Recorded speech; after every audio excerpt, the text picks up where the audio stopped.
Hey guys, welcome back to the Philippians markups. Today we're going to be marking up Philippians chapter 2, verses 1 through 4. There's not going to be a lesson this week because one of our youth students taught the lesson this last weekend and he did a great job. So I'm going to read through verses 1 through 4 and then we'll mark it up. Philippians chapter 2, verses 1 through 4.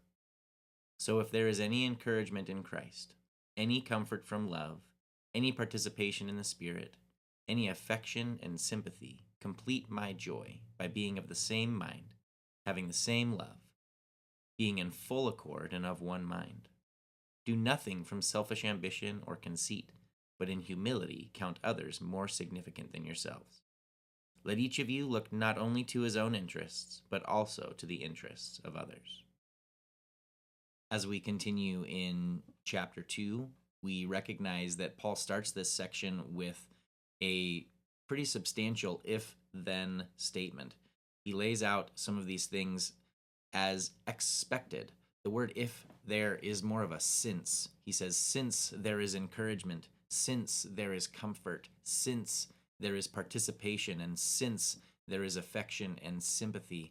He's laying these things out as expectations for a unified body, kind of the building blocks. Encouragement in Christ, comfort from love, participation in the Spirit, and affection and sympathy he has directed towards one another.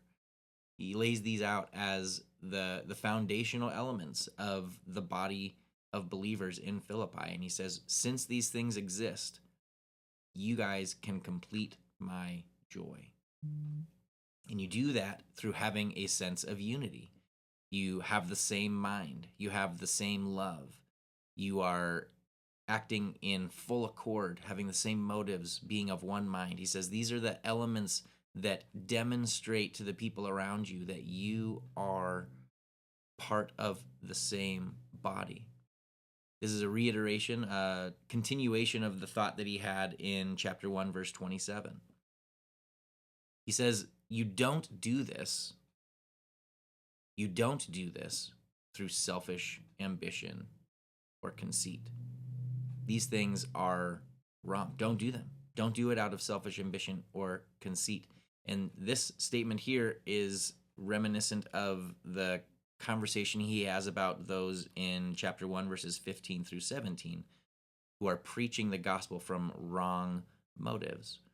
Though he celebrates that the gospel is preached, he's warning the Philippians here not to participate in that motive.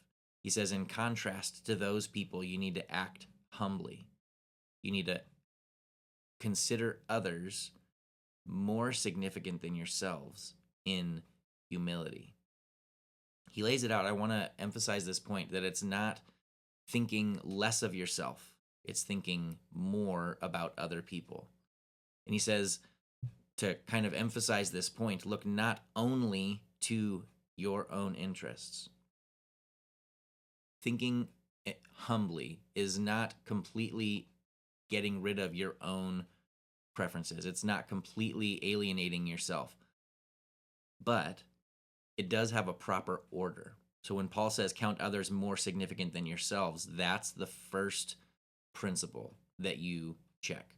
And when Paul says look not only to your own interests, but also to the interests of others, those two statements in order of practice happen in reverse order. Look to the interests of others and then to your own interests. Paul is not leaving you out. He's not cutting you off, but he is saying that we need to humbly place others before ourselves. And that's how Paul opens chapter 2.